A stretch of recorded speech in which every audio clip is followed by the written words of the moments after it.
बिस्मिल्लाहिर्रहमानिर्रहीम। Dear students, अस्सलाम वालेकुम।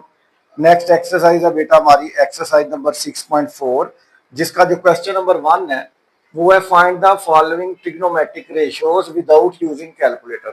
कैलकुलेटर को यूज किए बगैर आपने जो हमारे मेन एंगल्स हैं जैसे 30 है, 45 है, 0 डिग्री है, 60 डिग्री है, 90 डिग्री है, इनकी जो ट्रिग्नोमेट्रिक रेशियोज है मुख्तलिफ एंगल्स की वैल्यूज जो है वो हमने यहाँ पे लिखनी है।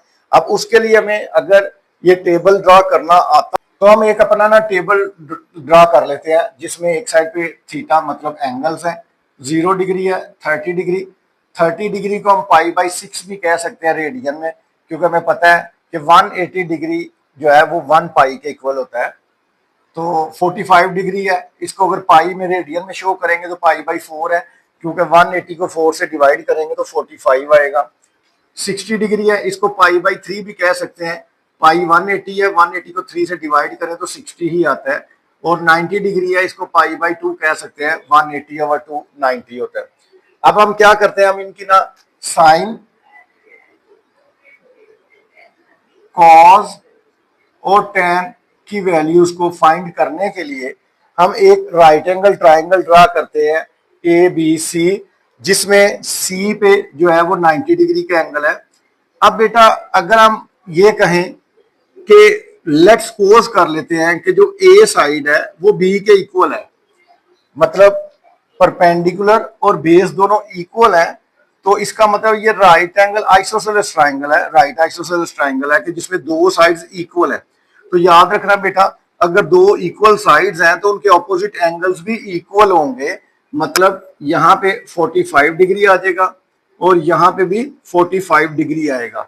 अगर इक्वल साइड्स हैं तो ऑपोजिट एंगल भी इक्वल होंगे। एक एंगल 90 हो गया, क्योंकि ट्राइंगल का टोटल एंगल कितना होता है 180 डिग्री। 180 डिग्री में से 90 ये हो गया, बाकी बचा 90। तो 90 को जब टू इक्वल पार्ट्स में करेंगे तो 45 और 45 आएगा। अब इसका मतलब है हम लेट कर लेते हैं कि जो हमारा परपेंडिकुलर है वो 1 है और जो बेस है वो भी 1 है। तो आप पाइथागोरस थ्योरम यूज करेंगे। तो पाइथागोरस थ्योरम क्या है कि हाइपोटेन्यूज का स्क्वायर जो है वो परपेंडिकुलर के स्क्वायर और बेस के स्क्वायर के सम के इक्वल है। तो वो आ जाएगा C square is equal to A square plus B square. तो सी हाइपोटेन्यूज है, ए की वैल्यू हमने 1 लेट की है, और क्योंकि दोनों एंगल्स बराबर हैं तो उनके ऑपोजिट साइड्स भी बराबर होंगी, मतलब अगर ए 1 है तो बी भी 1 होगा। तो 1 का स्क्वायर, 1 का स्क्वायर आ जाएगा 1, 1 का स्क्वायर 1 है तो ये 2 आ जाएगा सी स्क्वायर। सी को फाइंड करने के लिए दोनों साइड पे स्क्वायर रूट लेंगे, स्क्वायर और स्क्वायर रूट कट जाएगा तो सी इज इक्वल टू √2 आ जाएगा। इसका मतलब है जो हाइपोटेन्यूज की वैल्यू है वो हमारे पास निकल आई √2। अब बेटा हम ऐसे करते हैं, जो 45 डिग्री है उसके लिए साइन, कॉस और टेन की वैल्यूज फाइंड करते हैं। सबसे पहले हम कहते हैं जी साइन थीटा। अब आपको पता है जो साइन वो होता है perpendicular over hypotenuse, perpendicular over hypotenuse. अब परपेंडिकुलर जो है वो है आपके पास 1 और हाइपोटेन्यूज है √2। तो ये जो थीटा अब एंगल हम यूज कर रहे हैं ये 45 है, तो यहाँ पे हम कहते हैं साइन 45। इसी तरह कॉस 45, जो कॉस है वो होता है बेस ओवर हाइपोटेन्यूज। तो बेस हमारी 1 है, हाइपोटेन्यूज √2 है, तो ये भी आ जाएगा 1 ओवर √2। और जो टेन थीटा होता है वो होता है बेटा परपेंडिकुलर ओवर बेस। अब परपेंडिकुलर भी 1 है, बेस भी 1 है, तो 1 वैल्यू आ जाएगी। तो इस तरह हमने ना साइन 45, कॉस 45 और टेन 45 की वैल्यूज फाइंड की हैं ट्राइंगल बनाकर। अब जो साइन 45 है उसके सामने उसकी वैल्यू लिख देंगे 1 ओवर √2, कॉस 45 के सामने उसकी वैल्यू 1 ओवर √2 और टेन 45 डिग्री के सामने हम लिख देंगे 1। तो इस तरह हमने 45 का जो एंगल था उसकी साइन, कॉस और टेन की वैल्यूज फाइंड की हैं। अब बाकी जो 3 है वो क्योंकि रेसिप्रोकल है तो साइन के उल्ट होता है कोसिक, कोसिक की हो जाएगी √2। कॉस के जो रेसिप्रोकल है वो सीकेंट थीटा है तो वो भी उल्टा देंगे तो √2 आएगा, और टेन की जगह कॉट अगर करेंगे तो वो भी 1 आ जाएगा। अब बेटा जो 30 डिग्री है और 60 डिग्री है उसकी ट्रिग्नोमेट्रिक रेशियोज की वैल्यूज को फाइंड करने के लिए हम क्या करते हैं, हम एक इक्विलेटरल ट्राइंगल बनाते हैं ABD। इक्विलेटरल ट्राइंगल का मतलब होगा जिनकी तीनों साइड्स की लेंथ जो है वो एक जैसी होगी। अब हम सपोज करते हैं जो ए बी है वो भी 2 है, बी डी भी 2 है और डी ए जो है वो भी 2 है, क्योंकि तीनों साइड्स की लेंथ इक्वल है, इस वजह से ये इक्वलेटरल ट्राइंगल होगी। अब अगर इक्वलेटरल ट्राइंगल है, तीनों साइड्स बराबर हैं, तो फिर तीनों एंगल्स भी बराबर होंगे, मतलब यहां पे भी 60 डिग्री, यहां पे भी 60 डिग्री और यहां पे भी जो एंगल बनेगा वो 60 डिग्री का बनेगा, क्योंकि टोटल एंगल होता है 180 डिग्री। अब तीन इक्वल साइड्स हैं तो तीन इक्वल एंगल होंगे, और 180 को अगर 3 इक्वल पार्ट्स में डिवाइड करें तो 60 60 और 60 आएगा। अब हम क्या करते हैं, हम ए डी पर पॉइंट बी से एक परपेंडिकुलर बाइसेक्टर ड्रा करते हैं जो कि इसको 2 इक्वल पार्ट्स में डिवाइड करता है। तो हमने बी से परपेंडिकुलर बाइसेक्टर ड्रा किया है जिसने नीचे वाली साइड्स को 2 इक्वल पार्ट्स में डिवाइड किया है, और साथ यहाँ पे भी 90 का एंगल बनेगा और यहाँ पे भी 90 का एंगल बनेगा। अब नीचे वाली साइड 2 यूनिट थी, तो जब परपेंडिकुलर बाइसेक्टर ड्रा किया तो 1 यूनिट इधर आ जाएगा, 1 यूनिट आपके पास इधर आ जाएगा। अब क्योंकि किसी भी ट्राइंगल के तीनों एंगल्स का जो सम है 180 होता है, 60 ये है, 90 ये है, तो यहाँ पे ऑटोमेटिकली आपके पास बन जाएगा 30 डिग्री। इसी तरह बेटा यहाँ पे भी आपके पास बन जाएगा 30 डिग्री, ये 60 है, ये 90 है, तो इस ट्राइंगल और इस ट्राइंगल के दोनों का जो एंगल्स हैं वो 30, 60 और 90 आ जाएंगे। अब क्योंकि अगर ट्राइंगल ए बी सी की बात करें, इस ट्राइंगल की बात करें, तो यहाँ पे एक एंगल 90 का है, इस वजह से ये एक राइट एंगल ट्राइंगल है। अब हमारे पास इस ट्राइंगल की ए बी सी, ये जो इधर वाली ट्राइंगल है, इसकी दो साइड्स तो हैं, एक 60 के हिसाब से बेस ये है और हाइपोटेन्यूज ये है, क्योंकि 90 के सामने हाइपोटेन्यूज होता है, हाइपोटेन्यूज 2 है, तो हमारे पास परपेंडिकुलर नहीं है, तो परपेंडिकुलर को भी हम एक्स सेलेक्ट कर लेते हैं। पाइथागोरस थ्योरम जब यूज करते हैं तो वो आपका होता है H square is equal to P square plus B square. अब एच आपके पास जो हाइपोटेन्यूज है 90 के ऑपोजिट, उसकी वैल्यू 2 है, तो 2 का स्क्वायर, परपेंडिकुलर जो है वो x है तो इधर आ जाएगा x स्क्वायर प्लस बेस जो है वो 1 है तो 1 का स्क्वायर आ जाएगा। तो बेटा 2 का स्क्वायर होगा 4, x स्क्वायर प्लस 1 का स्क्वायर 1, ये प्लस 1 है, इक्वल के दूसरी साइड पर जाके -1 हो जाएगा, तो 4 - 1 is equal to x square. This implies जो x स्क्वायर है वो किसके इक्वल आ जाएगा, 3 के। अब आप स्क्वायर को खत्म करने के लिए दोनों साइड पे स्क्वायर रूट लेंगे, स्क्वायर स्क्वायर रूट कर देगा तो x की वैल्यू आ जाएगी √3, मतलब जो परपेंडिकुलर है वो आपके पास आ गया √3। अब आपके पास परपेंडिकुलर की वैल्यू √3 है, बेस 1 है और हाइपोटेन्यूज 2 है, तो अब आपके पास तीनों साइड्स की लेंथ है, तो अब आप साइन कॉस और टेन यहाँ पे फाइंड कर सकते हैं। तो सबसे पहले हम कहते हैं जी साइन, अब एंगल अगर हम ये 60 वाला यूज करते हैं, साइन 60 लेते हैं, तो क्योंकि एंगल 60 का यूज कर रहे हैं तो उसके सामने ये परपेंडिकुलर होगा, 90 के सामने हाइपोटेन्यूज होगा और जो बेस है वो तीसरी साइड बेस होगी, तो साइन होता है परपेंडिकुलर ओवर हाइपोटेन्यूज। परपेंडिकुलर हमारा निकला √3 और हाइपोटेन्यूज है 2, तो ये आ जाएगा √3/2। इसी तरह जो cos 60 है वो होता है बेटा बेस ओवर हाइपोटेन्यूज। अब बेस आपकी 2 है और हाइपोटेन्यूज बेस आपकी 1 है, हाइपोटेन्यूज 2 आ जाएगी, तो ये आ जाएगा 1/2 के इक्वल। इसी तरह जो tan 60 है, tan होता है परपेंडिकुलर ओवर बेस, तो आपके पास जो परपेंडिकुलर है वो √3 है और जो बेस है 1 है, तो ये आ जाएगा √3/1 या √3। अब बेटा ये जो वैल्यूज है ये आप टेबल में, तो बेटा अब साइन 60, cos 60 और tan 60 की जो वैल्यूज हैं यहाँ पे टेबल में हम पुट करते हैं, तो जो साइन 60 है वो आपके पास आ गई है √3/2। इस तरह cos 60 है वो है आपके पास 1/2 और जो tan 60 आ जाएगा वो आ जाएगा √3। तो इस तरह हमने जो 60 की ट्रिग्नोमेट्रिक रेशियोज है 60 डिग्री की, साइन cos tan, उनकी वैल्यूज फाइंड कर लें। अब बेटा अगर हम 30 डिग्री की ट्रिग्नोमेट्रिक रेशियोज फाइंड करना चाहे, 30 डिग्री को कंसीडर करें, तो उसके जो अपोजिट साइड होगी वो हो जाएगी परपेंडिकुलर, 90 के अपोजिट साइड जो है वो हाइपोटेन्यूज है और जो तीसरी साइड बचेगी वो आपकी बेस होगी। अब हम सबसे पहले कहते हैं जी साइन 30 डिग्री। अब साइन आपका था परपेंडिकुलर ओवर हाइपोटेन्यूज, अब 30 के अपोजिट परपेंडिकुलर 1 है और हाइपोटेन्यूज 2 है, तो ये आ जाएगा 1/2। इसी तरह cos 30 के लिए आ जाएगा बेस ओवर हाइपोटेन्यूज, बेस आपके √3 है और हाइपोटेन्यूज 2 है, तो ये आ जाएगा 3/2 और इसी तरह आ जाएगा जी tan 30 डिग्री, तो वो बेटा आपके पास आ जाएगा परपेंडिकुलर ओवर बेस, परपेंडिकुलर 1 है और बेस √3 है, तो ये आ जाएगा 1/√3।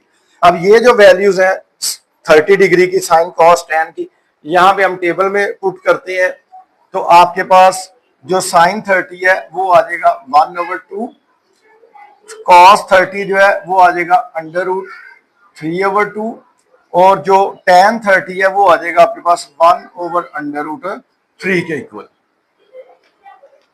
बेटा 0 डिग्री के लिए क्योंकि एंगल 0 डिग्री है तो इसका मतलब परपेंडिकुलर जो है वो 0 है, तो ये आ जाएगी 0, 1 और 0।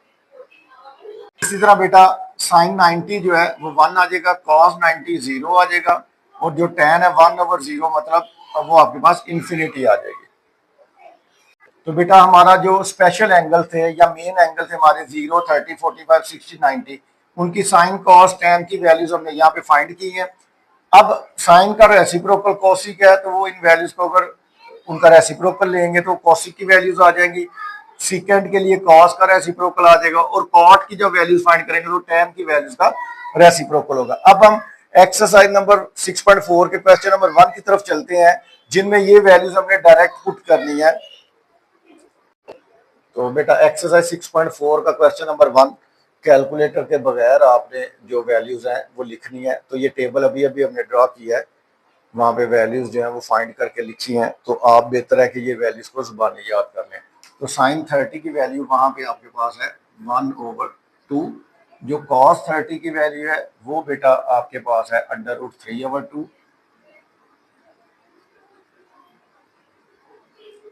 आ गया tan π/6, पाई कहते हैं 180 डिग्री को, 180 डिग्री को जब 6 से डिवाइड करेंगे तो 30 डिग्री आएगा, तो ये बेसिकली tan 30 लिखा हुआ है और जो tan 30 की वैल्यू है वो है 1/√3। इसी तरह tan 60 की जो वैल्यू है वो आपके पास है √3। सीकेंड क्योंकि आपका कॉस का रेसिप्रोकल है, तो कॉस 60 की जो वैल्यू है वो आपके पास है 1/2, लेकिन जब सीकेंड 60 1/2 का रेसिप्रोकल लेंगे तो वो 2/1 होगा या 2 हो जाएगा। इसी तरह पाई 180 को कहते हैं 30 से डिवाइड 3 से डिवाइड करेंगे तो 60 आएगा, तो कॉस 60 की जो वैल्यू है वो आपके पास है 1/2। कॉट 60 tan का रेसिप्रोकल है, tan 60 की बेटा वैल्यू है √3, तो जब कॉट 60 होगा तो वो हो जाएगा 1/√3। साइन 60 की जो वैल्यू है वो आपके पास है √3/2। सीकेंड क्योंकि कॉस का रेसिप्रोकल है और कॉस 30 है √3/2, तो जब सीकेंड 30 लेंगे तो उसका रेसिप्रोकल हो जाएगा 2/√3। इसी तरह कोसिक 30, कोसिक जो है वो साइन का रेसिप्रोकल है, साइन 30 1/2 है, तो कोसिक हो जाएगा 2/1 या 2। साइन 45 डिग्री वो आपके पास है जी 1/√2 और इसी तरह cos π/4, पाई 180 को कहते हैं, 180 को 4 से डिवाइड करेंगे तो 45 आएगा, तो cos 45 भी जो है वो भी बेटा 1/√2 होता है। क्वेश्चन नंबर 2 का फर्स्ट पार्ट है इवेल्युएट 2 sin 60 cos 60। तो बेटा जस्ट आपने 2 sin 60 की जो वैल्यू है वो टेबल पे आप देख रहे हैं वो है √3/2 और जो cos 60 की वैल्यू है वो 1/2 आ जाएगी। ये 2 2 से कट जाएगा, तो √3 को 1 से मल्टीप्लाई करेंगे तो √3/2 1 2 आपके पास वैल्यू आ जाएगी। सेकंड पार्ट में बेटा 2 cos पाई कहते हैं 180 को, तो π/6 180 को जब आप 6 से डिवाइड करेंगे तो आ जाएगा 30 डिग्री और इसी तरह साइन π/6 जो है ये 30 डिग्री होगा। अब बेटा 2 cos 30 की जो वैल्यू है वो आपके पास है √3/2 और साइन 30 की जो वैल्यू है वो आपके पास है 1/2, तो ये 2 2 से कट जाएगा, तो आपके पास फाइनल आंसर आ जाएगा √3/2।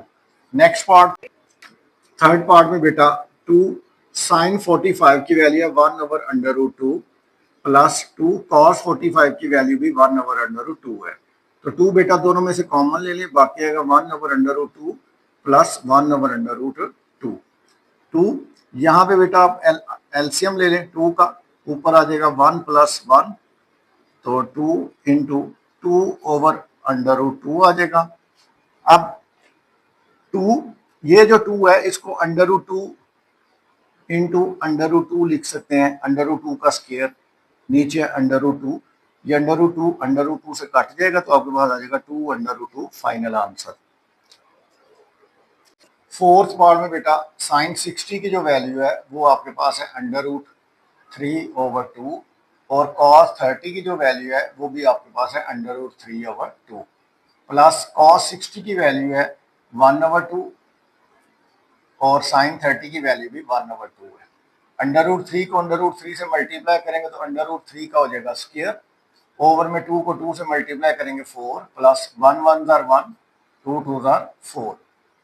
अब आपके पास ये स्क्वायर और स्क्वायर रूट काट जाएगा, 3/4 प्लस 1/4, आपके पास एलसीएम 4 आएगा, 3 प्लस 1 तो ये आ जाएगा 4/4, 4/4 आपके पास आ जाएगा 1।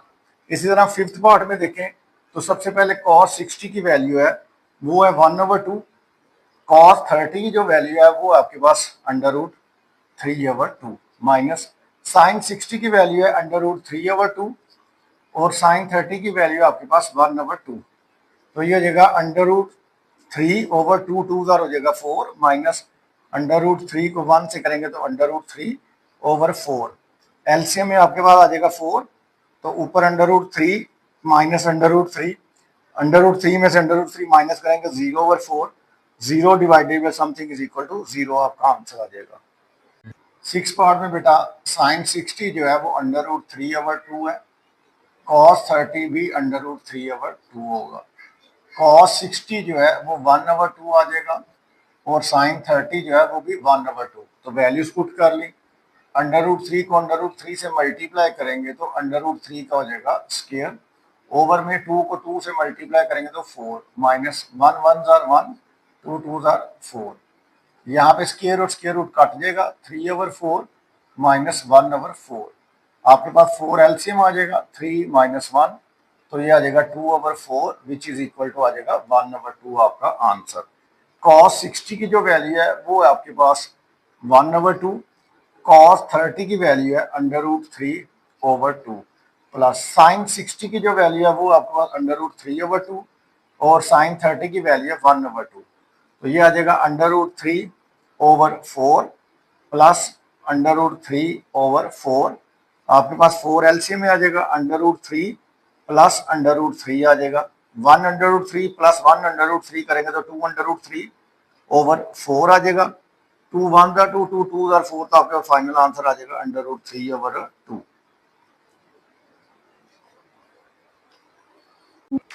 लास्ट पार्ट है बेटा क्वेश्चन नंबर 2 का, tan π/6, पाई कहते हैं 180 को, 180 को 6 से डिवाइड करेंगे तो 30 आएगा, तो ये आपका लिखा हुआ है tan 30 degree cot 30 degree plus 1, जो tan 30 है बेटा उसकी वैल्यू है 1/√3, जो cot 30 है उसकी √3 साथ है प्लस 1, √3 से कट जाएगा तो 1 plus 1 which is equal to 2 हमारा आंसर होगा। क्वेश्चन नंबर 3 है बेटा, इफ साइन π/4, पाई कहते हैं 180 को, तो 180/4 करेंगे तो 45 आएगा, तो sine 45 and cos 45 equal to 1/√2 each, दोनों की वैल्यू 1/√2 है। Then find the values of the following, जो फर्स्ट पार्ट है 2 साइन 45, 2 साइन 45 की वैल्यू 1/√2 माइनस 2 cos 45 की वैल्यू भी है 1/√2। अब बेटा 2 1 jar 2 over √2 minus 2 1 jar 2 over √2, √2 आपका एलसीएम में आ जाएगा, ऊपर है 2 माइनस 2, 2 माइनस 2 0 होगा, 0 over √2, 0 divided by something is equal to 0 आपका आंसर आ जाएगा। सेकंड पार्ट में बेटा 3 cos 45 की वैल्यू दी हुई है क्वेश्चन में, वो है 1/√2, अगर वैल्यू ना भी दी हो तो ये जो साइन cos tan की 0 डिग्री 30 डिग्री 45 डिग्री 60 डिग्री और 90 डिग्री, ये वैल्यूज कोशिश करें आप इनको लर्न करें, याद करें। आगे आगे जी प्लस 4 साइन 45 की वैल्यू जो है वो भी है 1/√2, तो ये आ जाएगा 3 1 3 ओवर में √2 है, प्लस 4 वन ज़ा 4 ओवर में अंडर रूट 2 है। अब बेटा अंडर रूट 2 जो है वो एलसीएम में आ जाएगा, 3 प्लस 4 ऊपर है तो ये बन जाएगा 7 ओवर अंडर रूट 2 आपका फाइनल आंसर। तो बेटा थर्ड पार्ट में 5 कॉस 45 की वैल्यू है 1 over under root 2 minus 3, sine 45 की वैल्यू है 1 ओवर अंडर रूट 2, तो ये बन जाएगा 5 वन ज़ा 5 ओवर अंडर रूट 2, 3 वन ज़ा 3 ओवर अंडर रूट 2। एलसीएम में अंडर रूट 2 आ जाएगा, ऊपर है 5 माइनस 3, तो ये आपके पास आ जाएगा 2 ओवर अंडर रूट 2। अब डिनोमिनेटर को रैशनलाइज करने के लिए हम ऐसे करते हैं, अंडर रूट 2 से मल्टीप्लाई और डिवाइड कर देते हैं, तो 2 under root 2 over under root 2 को अंडर रूट 2 से मल्टीप्लाई करेंगे तो अंडर रूट 2 का स्क्वायर हो जाएगा, ये कट जाएगा, 2 अंडर रूट 2 ओवर में जब स्क्वायर स्क्वायर रूट कटेगा 2 बाहर आ जाएगा, 2 2 से कट जाएगा, तो फाइनल आंसर आ जाएगा अंडर रूट 2 का।